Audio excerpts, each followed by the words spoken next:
Let us now cover the veins of the lower limbs, starting with the leg. Here we have the anterior tibial vein and the posterior tibial vein.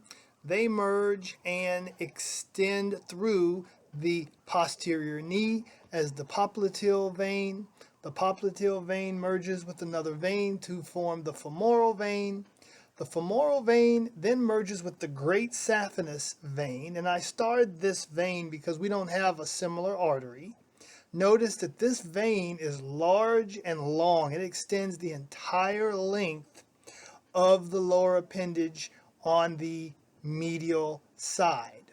The great saphenous vein merges with the femoral vein to form the external iliac vein. The external iliac vein merges with the internal iliac vein to form the common iliac vein.